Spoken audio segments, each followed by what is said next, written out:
Welcome in, everybody, to Fantasy Pros MLB. This is Leading Off Live, brought to you by PrizePicks. Sign up for PrizePicks today and use that promo code Leading Off when you do. It's me, Joey P. That, of course, is the Welsh, and it's you, the Peanuts and the Cracker Jacks, hanging out in the chat. Before we get going today, I just want to give a shout out to Cody's dad.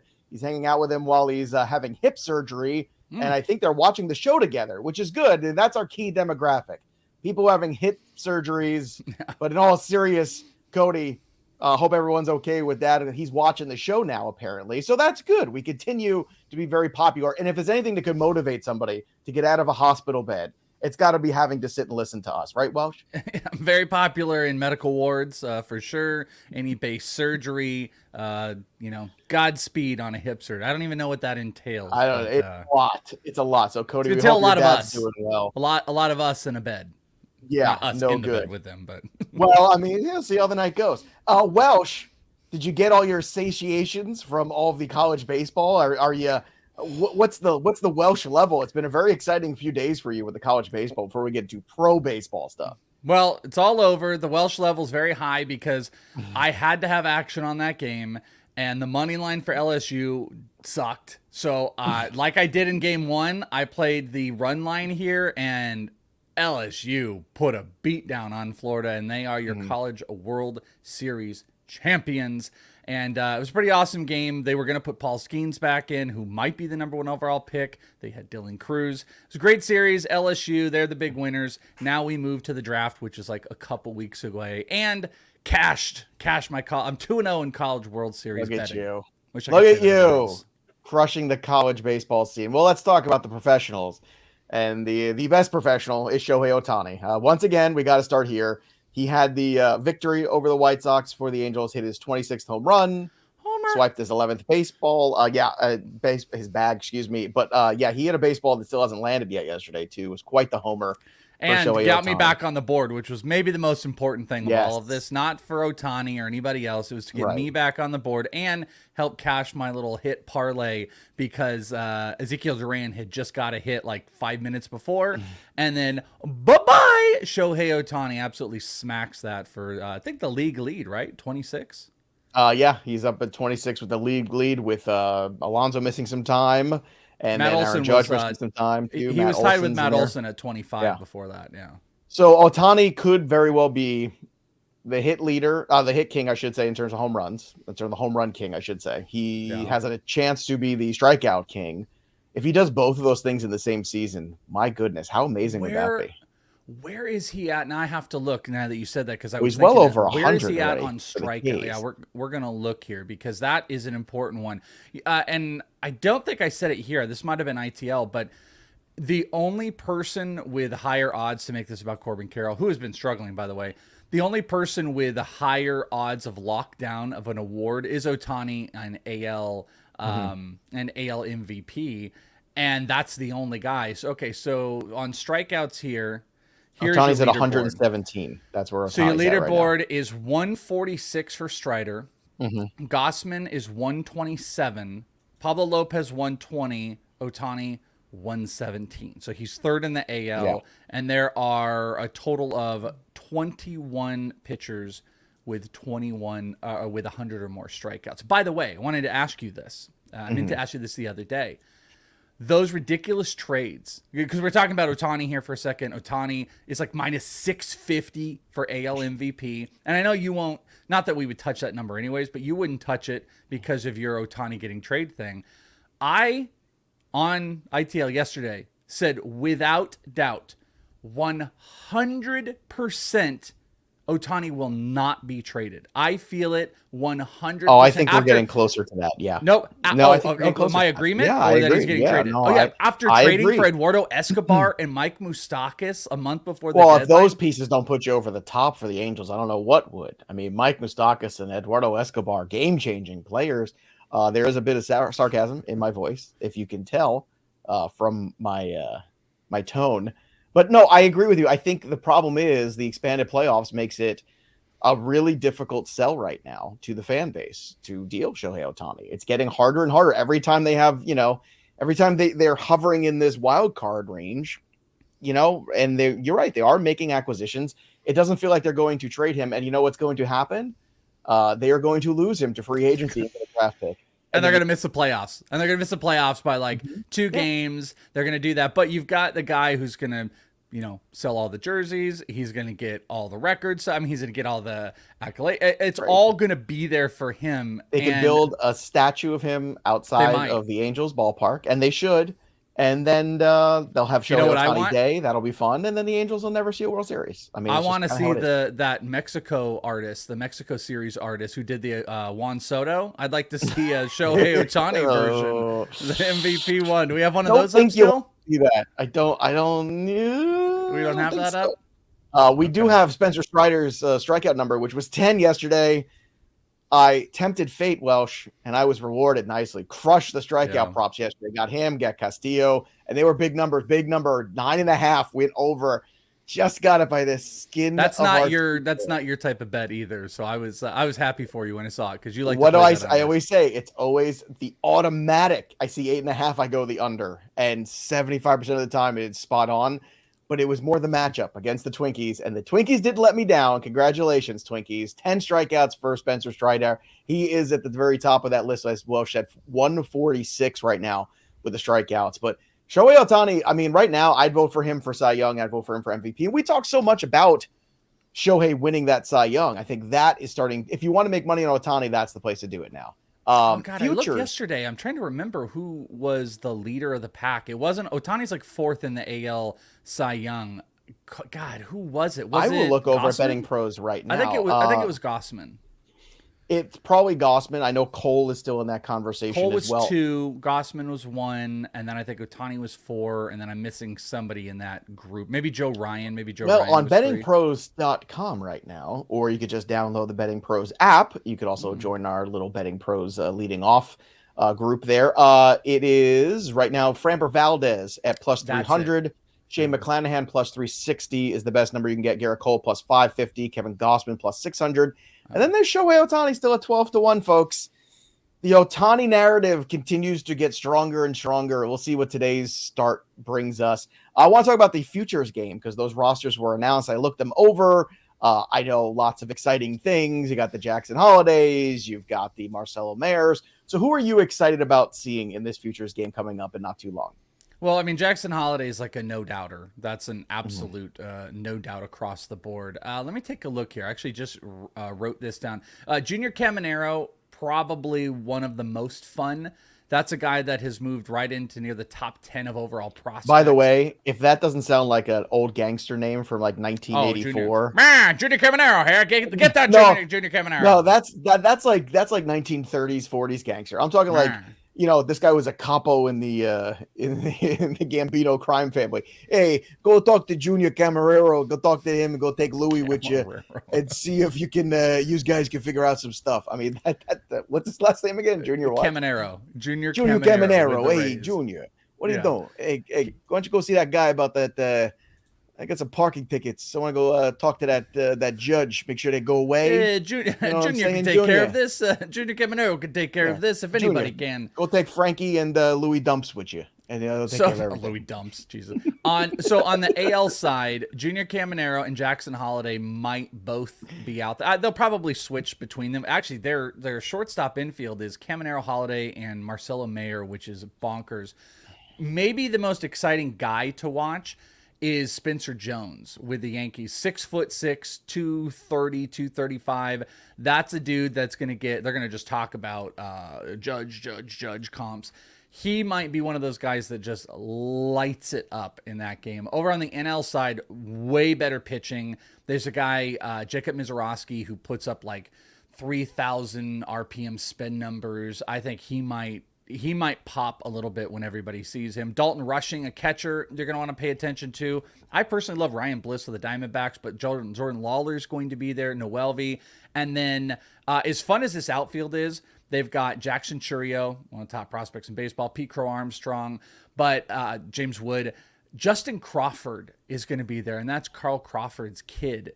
and he's got like almost 30 stolen bases this year. And he moved in like a month and a half ago to my inside my top 100 as far as fantasy goes because of just how he's hit and how he's stealing bases. So it's not a great pitching class of prospects that are out on this one. Well, I mean, so many of these guys have already called up. I mean, all the Cleveland guys are already up. 100%. The Dodger guys are up. I almost was looking at when I saw the futures grouping, and it's funny because, I mean, my prospect knowledge goes to a certain depth. It's mostly the guys who are major league ready, and then whatever that last draft class was. The in-between, sometimes I get a little shaky because there's only so much room in my brain. Yeah, sure. But bandwidth.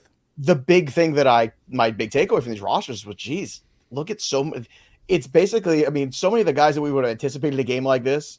I mean, half the Cincinnati Reds roster at this point, like you're looking around baseball and you're saying, all these guys would have normally been in that game, and now they're all playing Major League Baseball. So it's crazy. No, 100%. I hadn't even like thought about that. Like when I was looking, I'm like, yeah, this is pretty mediocre just from top to bottom. But it's mediocre because they're all up. Yeah, Kyle Harrison is probably the biggest name of any of them with the Giants. And Holiday, too. I mean, Jackson Holiday, people are excited about him. No, I mean, pitching. Oh, pitching-wise, too. There's not a bunch of big names. Tink Hintz with the Cardinals would be exciting. There's great hitters in here. I mean, Jonathan Clase with the Mariners. That guy's got like 50 combined homers and stolen bases. He's a little bit more of a cannonball, shorter guy. I mean, it's going to look hilarious, too, in that outfield when it's 6'6" Spencer Jones and 5'9" Clase and then Drew Gilbert. I've never heard that expression, the cannonball.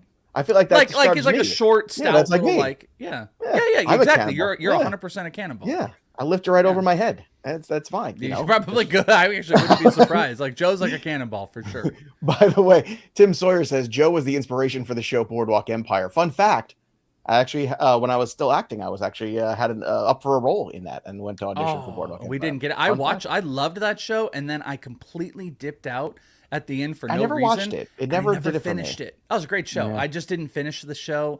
I don't even remember, where I was in the show. I should probably go back and watch it. I would watch it if you were in it, though. That would make me really happy. Pete Crow Armstrong. This is from Sabos Goggles. This is a fun one, too. Pete Crow Armstrong is totally a bootlegger name generator. 100%. Pete Crow Armstrong, I'm going to forget this. I believe his mom was one of the writers on, what's the little kid baseball movie? I just The Sandlot?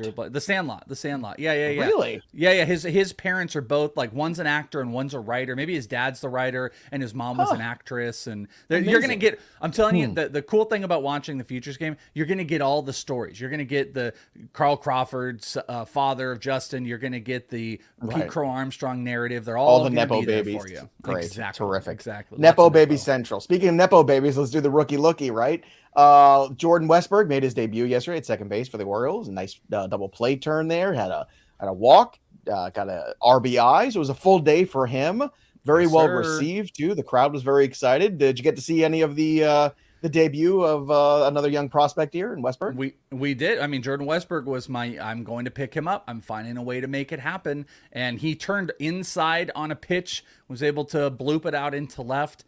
There's big, strong, there's that muscle power. He just has that look and feel of a number 3, number 4 hitter. So I really hope he gets jamming. The only thing I realized I did not pay attention to was where he played in the field. I need to go look now because that was the thing everybody was focused on. He played second base last night. Okay, that's what I told everybody. I thought he'd play second, and I guess they keep Gunnar at short, but they might experiment with Gunnar back to third. No, Gunnar wasn't at short. Was he at third? Was at short. He was a third last night. Yes, Mateo was a short last night. Now I have to so I'm almost positive of that because I saw some of the highlights. Defensively, they really like what Mateo's done, but I've been wondering, because long term, they've got another prospect everyone should pay attention to, Connor Norby, who's got some good power, but he's a second baseman, and I don't think Mateo is long for this. Yeah, I'm looking here. Westburg was second. Yeah, you're right about that. Urias was third. Mateo was short, and Gunnar wasn't even in the game. So it'll be interesting when Gunner's in there, how they're going to run that, because Norby would be a future second baseman. Gunner's probably their future third, and Westburg would be their shortstop. But they'll mix and match. Don't worry about it. He's going to play. Showed really, really good bat-to-ball skills, and I think he's going to continue hitting. All right, I'm trying to figure out if indeed it was the Sandlot that this person wrote. Because we're getting mixed bags here. So somebody could go Google that and find out. Was it Little Big League? Was it Rookie of the Year? Which one was that? I don't know. I'm gonna look. Pete Well, Crow. let's talk about somebody who got sent down. AJ Smith-Shawver was sent down. He got lit up for 5 runs, 4 hits, Little Big 3 League. homers. Little Big League. You know never what? held Here's my what it is. attention. I knew that person didn't write The Sandlot. I would have known. His mom, Ashley Crow, played Billy Haywood's mom, Jenny, in Little Big League. So that's what it is. And then the dad was a writer, and I don't know what the hell he wrote. So you just totally Welshismed that entire bit of No, trivia. You took like a little piece of something. You're like, it's a movie about kids and baseball, and somebody's that wrote it, and somebody acted it. I don't know. I was still in the ballpark. I may not have hit a homer, but I mean, I got a ground rule double. I think you were in the parking lot. I don't know about in the ballpark. You were at least in the complex, maybe. What do you make of Smith-Shawver getting sent down, by the way? Obviously, that was a short-lived potential call-up anyway, but no surprise here for me. How about you? No, I mean, this is a 20-year-old kid that was in high school a couple years ago, and there's some early struggles.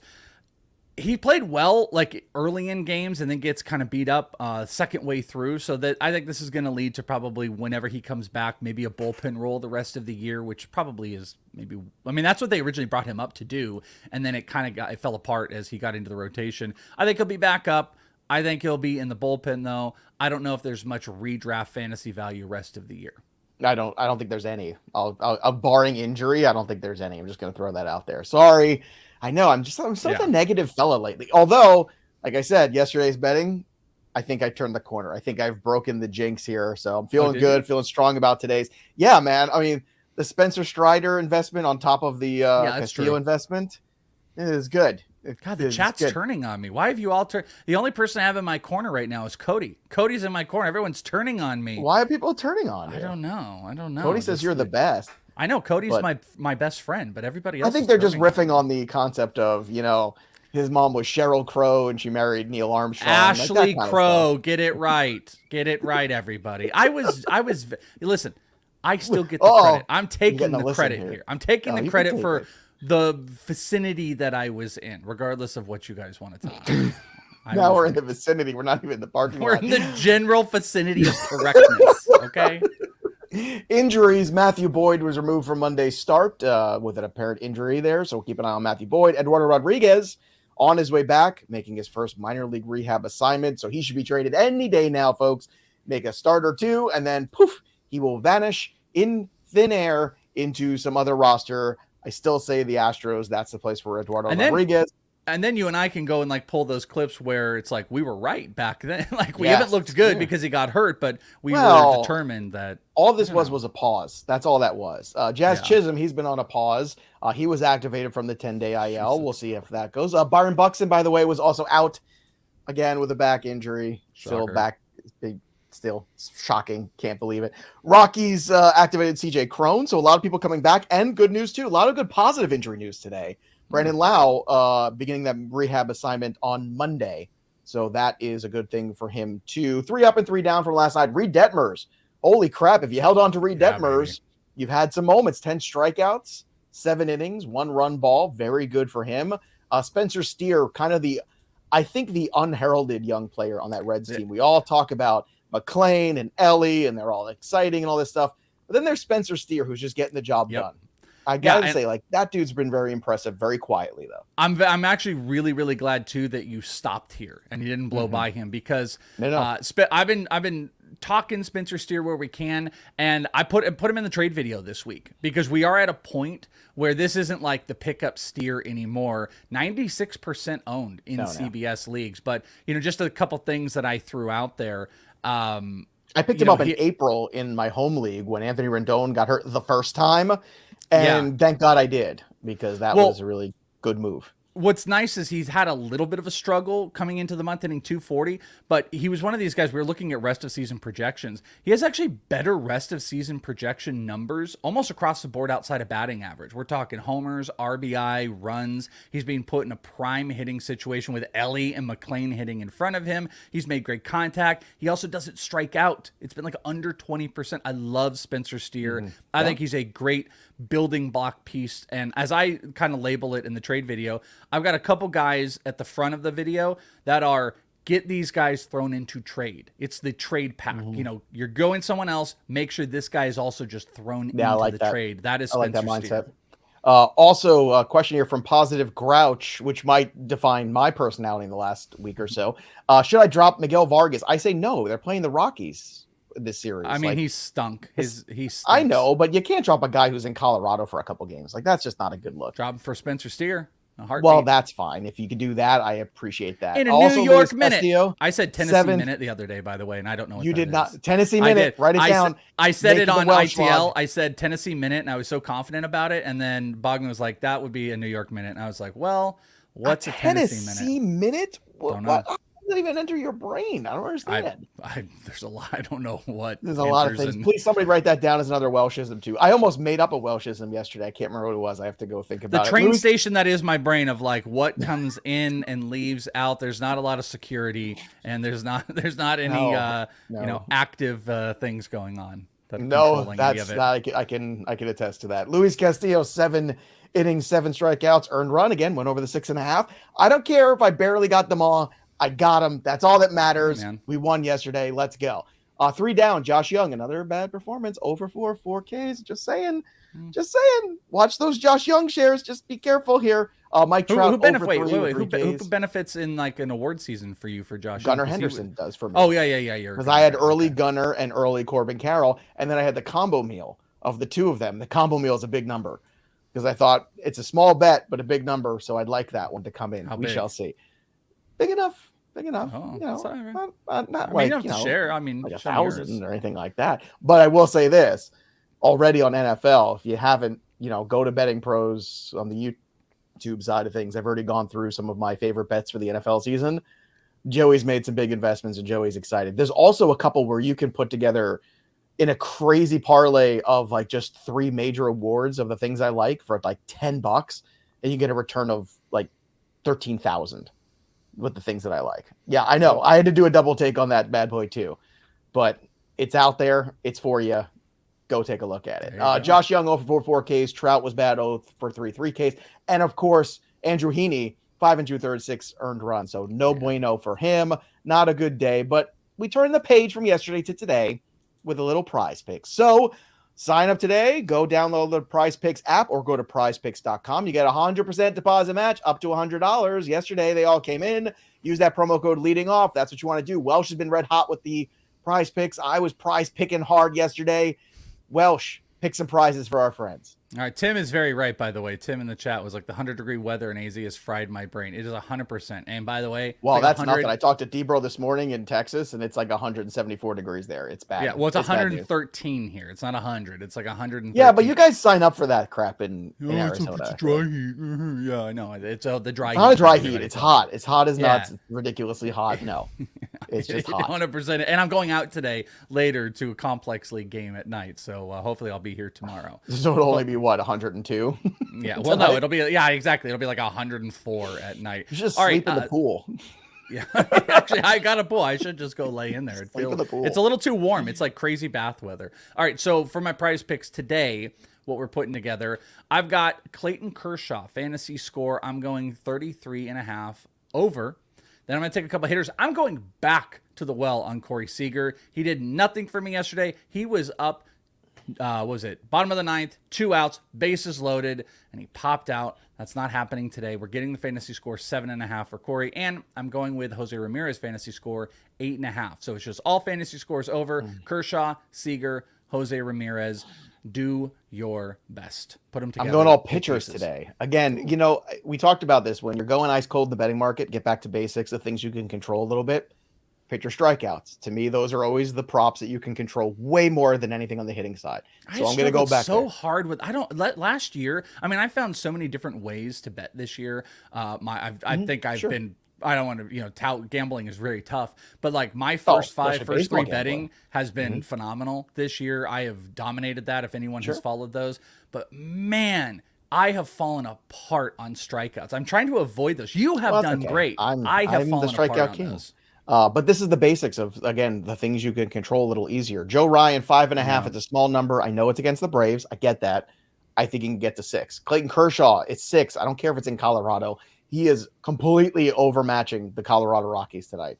Taj Bradley, 5.5. This is a small number for Taj Bradley, who's also had some big totals. It's just a matter of can he get enough at bats can he get to 6 before the pitch count gets to 100? Diamondbacks don't strike out as much as you think. Don't, too, but I know they don't. But Bradley's been very good in that regard lately, and I think it's something to take notice of. By the way, Zach Gallen has a 1 ERA and 8 home starts this year. I think it's 8 now.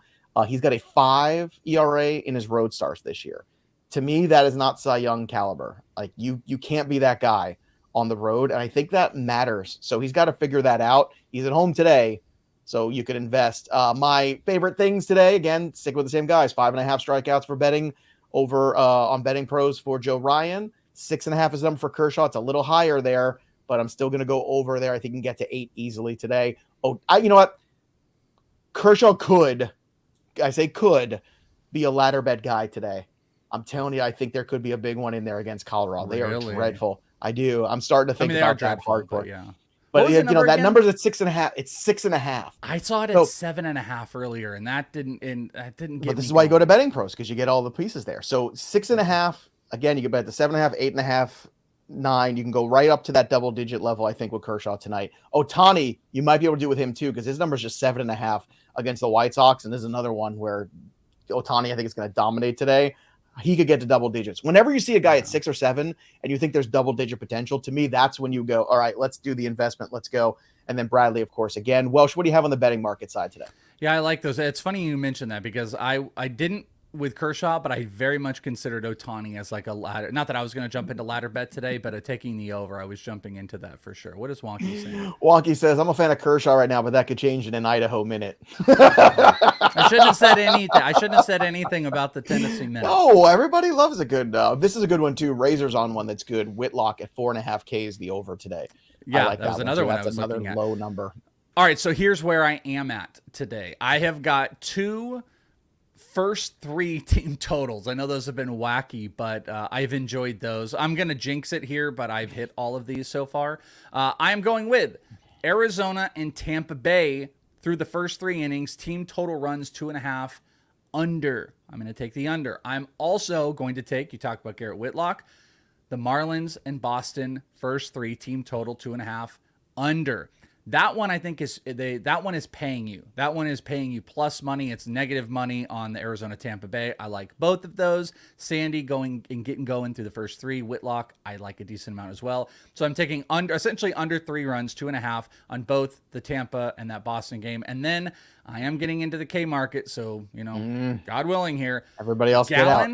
Gallen and Gavin Williams. So it's my GGs. Gavin and Gallen strikeouts over. I believe Gavin Williams is 4.5. Gavin's a low number. I like that Gavin one today. So I'm taking both of those. I'm combining them. And Gavin's against the Royals, which is the team that strikes out almost more than anybody in baseball. I love the Gavin Williams one, but I think it's solo juiced. And then I'm taking Gallen, who's 6.5, and I'm pairing those, and you're getting 2-1 for putting those together. So I would go up to Gavin Williams where you get a positive number. Use the little slider there most sites, so you can get like the alternate pitching K props. Push it to 5.5 to see if you can get the positive juice on there. That's what and also, with Joe's, if you take Gavin, you might want to pay if you want to get into the pairing market. The smart thing is to not do that. But if you want to do that, pair it with Ohtani or Kershaw. That might be safer, right, yeah. Especially the Kershaw one. That might be the safer number to go with. Kershaw investment tonight, Ohtani investment tonight. Feeling good about that. Also feeling good about Sorare. A little tease there. Now I'm gonna go right back into it. Sorare. There's Shohei Ohtani again. Go play. It's fun. It's digital cards. It's fantasy baseball. You have your players. It's like a little dynasty league made up of little baseball cards. It's adorable. It's fun. Go try it. Razor is crushing it right now. I saw some of his stats on there. FantasyPros.com/leadingoffleague. Again, you can sign up for free for Sorare. FantasyPros.com/collect. Go to that link. Check it out. It is super fun. Welsh from the DFS side today, you got a lot of options. Zach Gallen at home is 10K. That's a good one. If you want to be different, low roster percentage, same price, Abbott is 10.2 for the Reds. Joe Ryan, 10.3 and a negative potential look against the Braves. I think he'll be low rostered. So Gallen and cash makes sense, but if you're looking for tournaments tonight, Abbott, Ryan, of course, you can go for another $300 and get Clayton Kershaw, which is what I want to do, or another couple $100 and get Shohei Ohtani. I would fade away from Framber Valdez. He's at 11.2. That's a high number. But then if you want to slide the scale all the way down, Gavin Williams at 8.2, get all the hitting, see if you can get the 6Ks and the win from him. I think you can. So I know you're going to get it from Ohtani and Kershaw. If they have outstanding games, then those are the teams that are going to really cash. But if you go to Gavin Williams and you get that, and you get a big offensive load up from either Cincinnati, Cleveland, the Dodgers, you want to go in like Mookie and Freeman, you want to do that in Colorado, you got to get Gavin Williams to do that today. Some cheap guys, Bo Naylor at 2.2. Again, Miguel Vargas, 2.6. I know it's crazy, but it's in Colorado. We could try. Ty France at 2.92.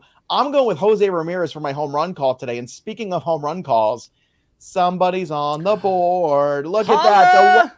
At 22. So proud. We're so back. Proud of the Welsh. Razor even more proud at 29. Tater at 28. Look at all of you. Look at that. So proud of everybody. Welsh, what's your home run call today? That's my number too. 22 is my number. By the way, I want to point something out. Okay. Tennessee Minute sounds very aesthetically pleasing. It sounds Tennessee better than a New whiskey York sounds Minute. better. Yeah, well, okay, it might be a bourbon type. I think a thing, but I'm Tennessee saying Minute takes a long time. I think it takes like an hour and a half. A Tennessee Minute just sounds But like what's it the works. context to unit? No, it doesn't. It doesn't work at all. I don't know. It takes a Tennessee Minute for us to understand what's coming out of your mouth sometimes. That's an accurate statement. That is part of the problem. I mean, it's used in the same context as a New York Minute. It just sounds a little bit better. It's aesthetically pleasing. So just understand my logic here, which is very not understandable. I'm going with Schwarberfest today. We are going to the Wawa, and we're going with Kyle Schwarber up against Jameson Taillon because Taillon stinks. Little small ballpark in Chicago. Kyle Schwarber, I think he might hit 2 today. Just for you, Joey. Gonna hit 2, and I'm gonna stay on that board because I love being on that board. Get a hoagie and a Coke for Schwarberfest. Let's go. Go Phillies. They're feeling good. They're beating the pants off the Mets right now last couple of days, that's for sure. But also, don't forget, if you want to make home run calls, July's a new month. If you haven't tried it, you're going to win a prize for the month of July. FantasyPros.com/chat. Also, our Discord has all the football stuff going on in it. We're pulling people too. If you go premium on Fantasy Pros, again, that's a fun thing to do. FantasyPros.com/premium, or you drop a comment below, subscribe to our YouTube channel. You will have the opportunity to win a 1-year free premium upgrade. But we're taking people for our mock draft shows, our live mocks from the Discord. So join that if you haven't. Yes, Welsh, go ahead. Tomorrow is episode 700 of Leading Off. Just want to point everybody in here. I haven't been on half of the episodes. I was here most of last year. I've been here all this year. It would be nice on episode 700 if we got to 14,000 YouTube subs. And we're close. Last I looked, we were like 40-something away. So just pointing out. Come on. If you haven't, let's go. Episode 700 tomorrow. Amazing. And we are a Tennessee Minute away from getting to 14,000. Make it happen. Make it happen. And we can do our mustaches. See, I'm growing. It'll only take me another month to get to what Joe will do in like 5 days. At least the afternoon. Yeah, there you go. Well, fun show today. We'll be back again tomorrow to do it all again. That'll do it for us. But the story of the game goes on for the Welsh. I'm Joey P. We'll see you next time, kids. In a Tennessee Minute.